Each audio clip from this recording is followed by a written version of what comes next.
नमस्कार, बहुत बहुत स्वागत है आपका। कोरोना कोविड-19 विश्व में महामारी के रूप में फैला, असमय अनगिनत लोगों को काल के गाल में पहुंचाया, अनगिनत लोगों ने अपने परिजनों को खोया। बड़ा मुकाबला था। कोरोना कोविड-19 से लड़े हम सब, हम लड़े, आप लड़े, सब ने मिलकर मुकाबला किया। पूरे विश्व ने लड़ाई लड़ी, भारत ने भी लड़ाई लड़ी और अब हम जीत की ओर अग्रसर हैं। कोरोना कोविड-19 के प्रवेश के बाद भी हमने उसको रोकने के लिए भरसक प्रयास किए। भारत सरकार के प्रधानमंत्री नरेंद्र मोदी ने साहसिक निर्णय लिया और लॉकडाउन हुआ। लॉकडाउन के बाद लगातार तैयारियों पर तैयारियां चलती रहीं। कोरोना कोविड-19 से मुकाबला करने के लिए फ्रंट लाइन पर आए कोरोना योद्धा, स्वास्थ्य कर्मी, सफाई कर्मी लगातार मुकाबला करते रहे। जनप्रतिनिधि हो या आम जनमानस लगातार सेवा के लिए सड़कों पर उतर रहे थे। पूरे विश्व में एक उदाहरण बन रहा था कोरोना कोविड-19 को पराजित करने में भारत किस प्रकार अहम भूमिका का निर्वहन कर रहा है। और अब एक सुखद क्षण आया जब भारत ने एक नहीं दो वैक्सीनों का निर्माण किया। इन वैक्सीनों के निर्माण से विश्व में एक चर्चा का विषय बना कि कम समय में भारत ने दो वैक्सीनों का निर्माण किया और वह भी 100% सुरक्षित। प्रखंडता का क्षण। और अब यह अवसर आ गया है कि जब ये कोरोना कोविड-19 की जो सुरक्षात्मक वैक्सीन है, इन वैक्सीनों को आम जनमानस को पहुंचाया जाए, उनको लगाने का काम प्रारंभ किया जाए। चुना गया सबसे पहले ड्राई रन हुआ, पूरे देश भर में ड्राई रन हुआ, तैयारियां चली, खामियों को दूर करने का प्रयास किया गया, वैज्ञानिकों का धन्यवाद दिया गया, भारत सरकार के प्रधानमंत्री नरेंद्र मोदी का धन्यवाद दिया गया। पूरे देश भर में वैक्सीन पहुंचने का सिलसिला प्रारंभ हुआ और अब वह दिन आ गया जब वैक्सीन लगना प्रारंभ होने वाली है। 16 जनवरी से यह वैक्सीन लगना प्रारंभ होगी और सबसे पहले वैक्सीन लगेगी सफाई कर्मी को और फिर उसके बाद स्वास्थ्य कर्मियों को, और उसके बाद अगला जो चरण आएगा वो अन्य जो सेकंड लाइन वाले लोग हैं उनको वैक्सीन लगाने का कार्य प्रारंभ होगा। और इसी सिलसिले में मध्य प्रदेश के दमोह जिला मुख्यालय पर भी वैक्सीन पहुंच चुकी है। वैक्सीन पहुंचते ही स्वागत किया गया, सत्कार किया गया। डॉक्टर रेक्सन अलवर्ट की निगरानी में यह वैक्सीन पूरे दमोह भर में पहुंचाई जा रही है। इसी को लेकर मध्य प्रदेश के दमोह जिला मुख्यालय पर संयुक्त कलेक्ट्रेट भवन के सभा कक्ष में एक प्रेस वार्ता का आयोजन किया गया और इसमें दमोह के कलेक्टर तरुण कुमार राठी ने कहा कि यह वैक्सीन पूरी तरह सुरक्षित है और वैक्सीन एक एक व्यक्ति तक पहुंचे, इसकी जो तैयारियां हैं वो चल रही हैं और शासन प्रशासन के दिशा निर्देशों के आधार पर वैक्सीन लगाने के लिए हम तैयार हैं। उन्होंने कहा कि भ्रम में न पड़े, वैक्सीन पूरी तरह सुरक्षित है, वैक्सीन किसी भी प्रकार से असुरक्षित नहीं है। भ्रम फैलाने वालों से सावधान रहने को उन्होंने कहा। उन्होंने धन्यवाद दिया मीडिया का, धन्यवाद दिया उन्हें स्वास्थ्य कर्मियों का, धन्यवाद दिया उन सभी कोरोना योद्धाओं का जिन्होंने कोरोना कोविड-19 का जो संक्रमण काल था उस समय के दौरान में सहायता की और फ्रंट लाइन पर आगे आए। और इसी अवसर पर आयोजन के प्रयोजन के संबंध में डॉक्टर रेक्सन अलवर्ट ने पूरी जानकारी दी, जो कि टीकाकरण अधिकारी हैं। और फिर दमोह जिले की मुख्य चिकित्सा एवं स्वास्थ्य अधिकारी डॉक्टर संगीता त्रिवेदी ने आम जनमानस के लिए जानकारी देने के लिए प्रेस का माध्यम चुना। पत्रकारों से उन्होंने चर्चा की, उनके प्रश्नों के उत्तर देते हुए कहा कि यह जिस प्रकार की एक चुनाव का अभियान होता है उसी प्रकार यह अभियान प्रारंभ होने जा रहा है। तैयारियां पूरी हैं, वैक्सीन पूरी तरह सुरक्षित है, लेकिन वैक्सीन लगने के बाद 28 दिन के अंदर 2 डोज लगना है वैक्सीन के, और 2 डोज जब वैक्सीन के लगेंगे उसके 15 दिन बाद हम सुरक्षित मानेंगे किसी भी व्यक्ति को। तब तक वह यह ना समझे कि वैक्सीन लगने के बाद वह पूर्ण रूप से सुरक्षित हो गया है। यहां पर हम आपको एक जानकारी और बता दें कि वैक्सीन जिनको लगेगी वह दाहिने हाथ के कंधे पर लगाई जाना है। दाहिने हाथ के कंधे पर यह वैक्सीन लगाई जाएगी। यह जानकारी आम लोगों तक पहुंचना चाहिए, जानकारी लोगों को होना चाहिए कि दाहिने हाथ के कंधे पर यह वैक्सीन लगेगी।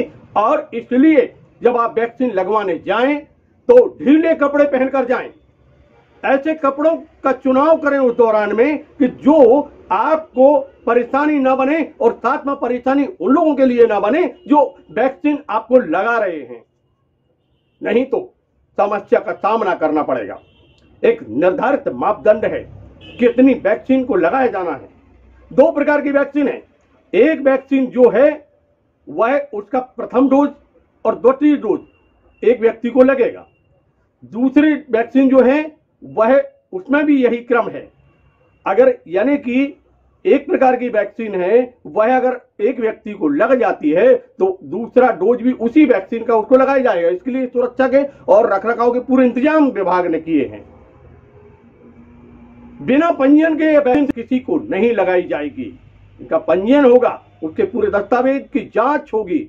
ऑफिसर नंबर 1 क्या करेगा, 2 क्या करेगा, 3 क्या करेगा, प्रतीक्षालय है, प्रवेश, निषेध, निकास, प्रतीक्षालय, आपातकालीन स्थितियों से निपटने के लिए पूरी व्यवस्था यहां पर की गई है। और डॉक्टर संगीता त्रिवेदी जो कि स्वास्थ्य विभाग की यहां पर मुखिया है जिले की, उन्होंने विस्तृत जानकारी दी। हम आपको लेके चल रहे हैं मध्य प्रदेश के दमोह जिला मुख्यालय पर और सुनवाते हैं क्या कहना है दमोह के कलेक्टर तरुण कुमार राठी का। सुनिए। और अगर हम बात करें तो मार्च में परिस्थितियां ऐसी हो गई थी कि कुछ एक्टिविटीज होने लगी थी कि आने वाला है करके। और आई थिंक मई या जून में अपना पहला केस आया था और तब फिर संक्रमण बढ़ा भी, घटा भी, फिर बढ़ा और फिर घट गया।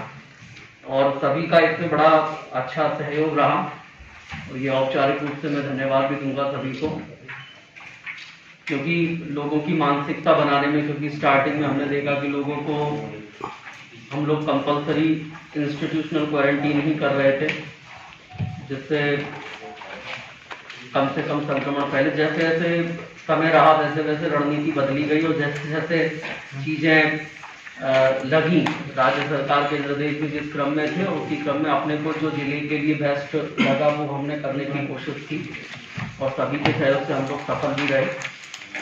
और अब वो घड़ी भी आ गई जब हम वैक्सीन का इंतज़ार कर रहे थे। तो ये बेसिकली इसीलिए है कि अब जो वैक्सीन का जो चरण कल से प्रारंभ होगा उसके बारे में अवगत कराने के लिए। और इसमें एक और इम्पॉर्टेंट बात यह है कि अभी एक चरण तो था कि ठीक है हमने कोरोना के बारे में जागरूकता फैलाई, कोरोना के संबंध में हमने उसको डिफरेंट तरीके से कवर किया, लेकिन अब हमें और सतर्कता के साथ में वैक्सीन को लेकर के हमको कवर करना पड़ेगा, जिसमें सभी का सहयोग हमें लगेगा। बाकी तो CMHO बताएंगी ऑफिशियली भी अगर वैक्सीन के संबंध में कोई भी विषय रहेगा, क्योंकि ये पूरा मेडिकल विषय है, तो मैं ये चाहूंगा कि आप लोग CMHO से ही बात करेंगे तो ज्यादा बेहतर होगा, क्योंकि एक जनरल एक परसेप्शन रहता है कि वैक्सीन में इसके बाद में जो CMHO पॉइंट वार बताएंगी, लेकिन वैक्सीन में चीजें 2 प्रकार की होती है कि जो पूरी व्यवस्था वैक्सीन की गई है पहले चरण में, जैसा सभी को पता है कि स्वास्थ्य वर्करों को हमारे वैक्सीन लगेगी और ये लगभग फरवरी तक ये चरण हमारा पूरा होगा। लगभग 20 से 28 दिन हम मान के चल रहे हैं। ये डिपेंड करेगा किस तरीके से हमको वैक्सीन मिलती है, किस तरीके से कितनी क्वांटिटी में मिलती है और उसी के अनुरूप ये चरण हमारा पूरा होगा। तो पहले चरण में हम सारे स्वास्थ्य वर्कर को ले रहे हैं और आंगनबाड़ी कार्यकर्ताओं को ले रहे हैं, और जो दूसरा चरण होगा उसमें हमारे जो अन्य विभागों के लोग हैं जिनको हम फ्रंटलाइन वर्कर, जैसे हमारे नगर पालिका के लोग हैं, राजस्व का अमला है, तो इस प्रकार जो सेकंड चरण है वो उन लोगों के लिए होगा। इसमें संशोधन होते रहेंगे समय समय पर। जैसे मैंने कहा कि अभी तक पर कुछ दिन पहले तक ये था कि पहला टीका CNHO को लगेगा, लेकिन कल ये निर्णय हुआ कि पहला टीका किसी सफाई कर्मी को लगेगा। तो इसमें चेंजेस होते रहेंगे, लेकिन मोटा मोटी ये है। और तीसरे चरण में हमारे 50 साल से ऊपर के जो लोग हैं उनको टीका लगेगा। अभी की स्थिति में ये चीज है। तो ये थे दमोह जिले के कलेक्टर तरुण कुमार राठी, जिन्होंने पूर्ण रूप से आश्वस्त होते हुए कहा कि हम तैयार हैं, पूरी रूप से तैयार हैं।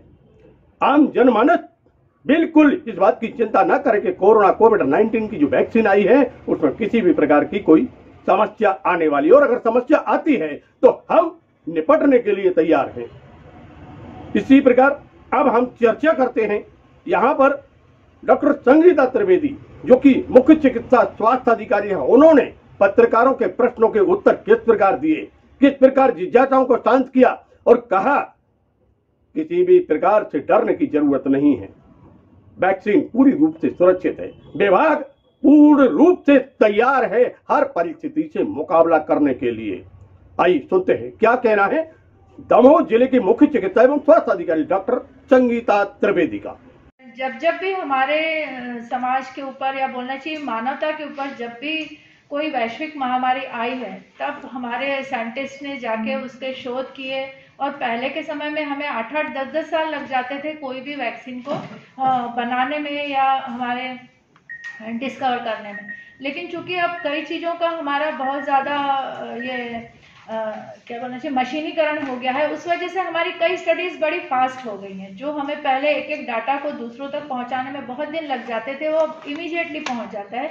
इस वजह से इसके हमारी जो कोरोना वैक्सीन का जो हमारा कार्यकाल रहा बनने का, ये कई मशीनीकरण के युग में कई चीज़ें बहुत शॉर्ट हो गई। केवल एकमात्र चीज जो अभी तक हम लंबे समय की इसकी नहीं समझ पाए वो है कि ये कितने समय तक कारगर करेगी, क्योंकि हमने ये इसको लगभग 1 साल में ही ये वैक्सीन वैज्ञानिकों द्वारा बना ली गई है। तो अभी ये हम लोग श्योर शॉट कह सकते हैं कि इसका असर 6 महीने तक तो पक्का रहेगा ही।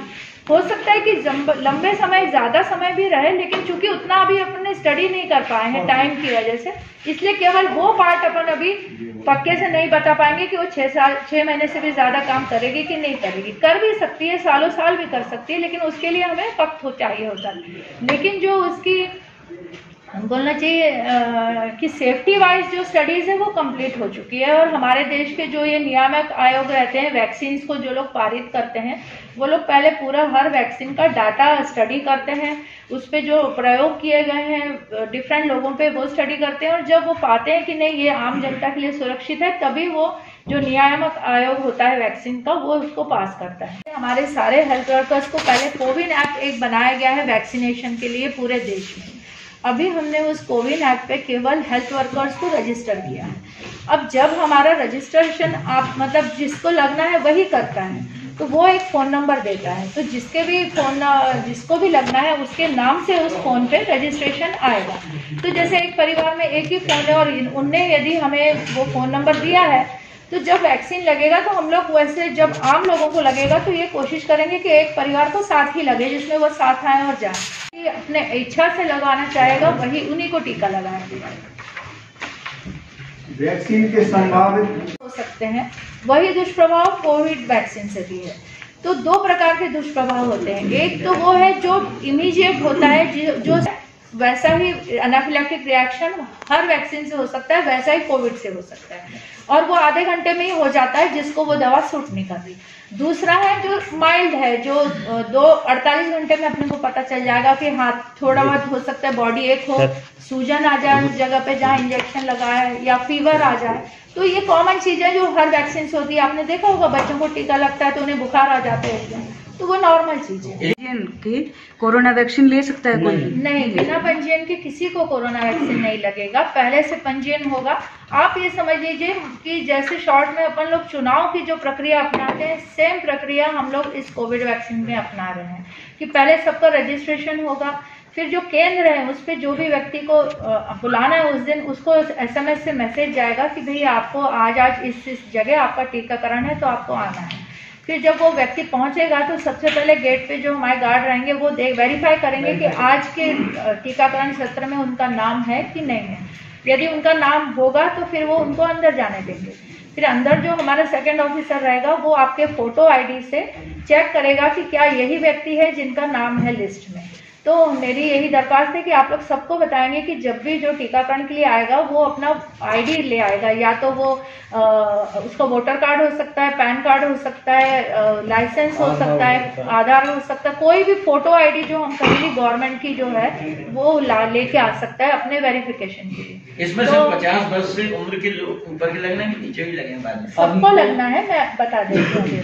अभी कोई भी बात ही नहीं, अभी जैसे मैंने जैसे कि अभी पल्स पोलियो अभियान भी प्रारंभ होने जा रहा था, और पल्स पोलियो अभियान भी चलेगा और ये वैक्सीनेशन भी चलेगा, तो इसमें स्वास्थ्य विभाग की कितनी तैयारी है कि मतलब दोनों चीजों को एक साथ संभाल सकें? क्योंकि क्या हुआ कि अब ये जो स्वास्थ्य विभाग को भी 4 हफ्ते में डिवाइड कर दिया गया है टीकाकरण, तो हमारे पास पर्याप्त अमला रहेगा कि हम पोलियो अभियान भी सफलतापूर्वक कर सकें, क्योंकि अब पल्स पोलियो अभियान 31 जनवरी से है हमारे। तब तक जो जिन लोगों को टीका लग चुका है वो लोग कर लेंगे, और जिनका नंबर नहीं भी आएगा वो भी लग जाएंगे, क्योंकि संडे को होना है। जी जी जी जी। और अभी भारत में मान्यता मिली है वो है कोविशील्ड और कोवैक्सीन।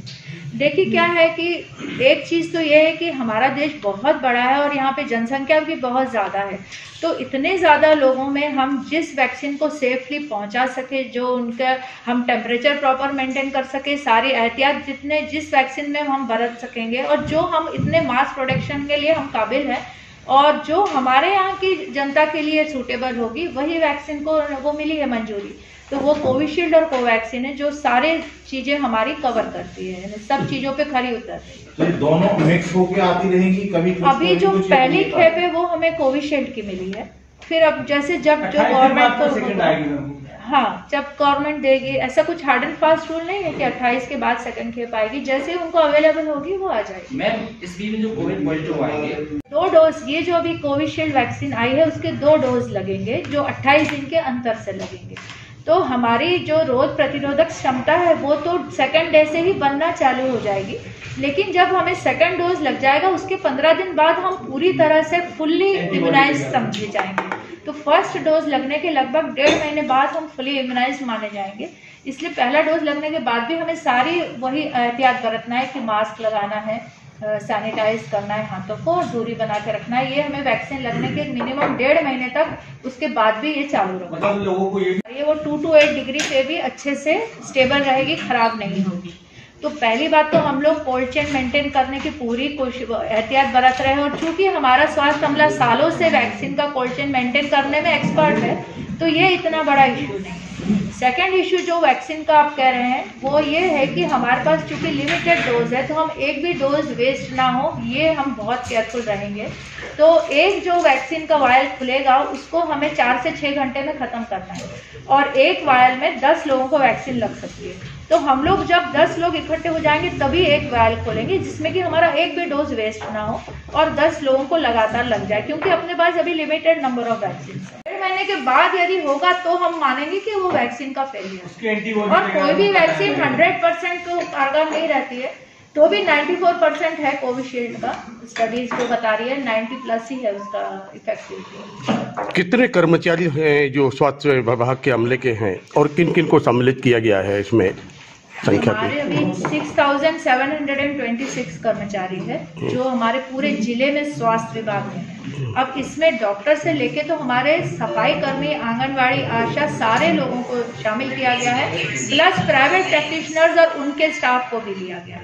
तो इतना अमला हमारे जिले में है 6726। इसमें कितने ml का डोज होगा, मतलब डोज जो देंगे अपन क्या है, कैसा क्या होगा? मतलब वैक्सीन का एक वाइल में 10 डोज? वाइल में 10 डोज है, और एक को 0.5 ml डोज। 0.5 ml dose. तो मित्रों, ये थी दमोह की मुख्य चिकित्सा एवं स्वास्थ्य अधिकारी CMHO डॉक्टर संगीता त्रिवेदी, जिन्होंने पत्रकारों के प्रश्नों के उत्तर दिए और कहा कि विभाग पूर्ण रूप से कमर कस के तैयार है। यह कोरोना कोविड-19 की जो वैक्सीन हमको प्राप्त हो रही है, इस वैक्सीन को हम जन जन तक पहुंचाने के लिए लगातार हमारे पास में पूरी तैयारी है, पूरा अमला हमारा तैयार है। चाहे किसी भी प्रकार की समस्या हो, हम समस्या से निपटने के लिए तैयार हैं। आम जनमानस से निवेदन किया, अपील की, भ्रम में न पड़े, अफवाहों में न आए, सोशल मीडिया पर अनावश्यक भ्रम को न फैलाएं, जो भी जानकारी होगी वह जानकारी सीधे सीधे प्रेस के माध्यम से आप तक पहुंचेगी, आम जनमानस तक पहुंचाई जाएगी। इसलिए भ्रम न पड़े, पूर्ण रूप से यह वैक्सीन सुरक्षित है। सिर्फ जो आपको सुरक्षात्मक उपाय बताए गए हैं उनके लिए आप तैयार रहिए, उनको करिए और लगातार सोशल डिस्टेंस का आपको पालन करना है, मुंह को ढक के रखना है, मास्क लगाना है, बार बार हाथों को धोना है। कोरोना कोविड-19 के विषय में जैसे कि भारत के प्रधानमंत्री ने कहा कि जब तक दवाई नहीं तब तक ढिलाई नहीं, और फिर उन्होंने कहा कि दवाई भी और कड़ाई भी, इसलिए सारे नियमों को कड़ाई से पालन करना है। और आपको फिर हम आपको बता दें, जब आपका क्रम आता है आपको ऐसे कपड़े पहनकर जाना है कि जो कि ढीले हों। दाहिने हाथ के कंधे पर आपको वैक्सीन लगाई जाना है, और जब वैक्सीन लगेगी तो आपके कपड़े अगर टाइट होंगे तो फिर आपको भी परेशानी का सामना करना पड़ेगा, और फिर विभाग के उस अमले को, उस कर्मचारी को, उस अधिकारी को, उस चिकित्सक को भी समस्या का सामना करना पड़ेगा जो आपको वैक्सीन लगा रहा है। तो इस समस्या का सामना ना करना पड़े, इसलिए आप दिशा निर्देशों का पालन करें। देखते रहिए LNB TV, जुड़े रहिए हमसे। मिलते हैं फिर एक नए समाचार के साथ। नमस्कार।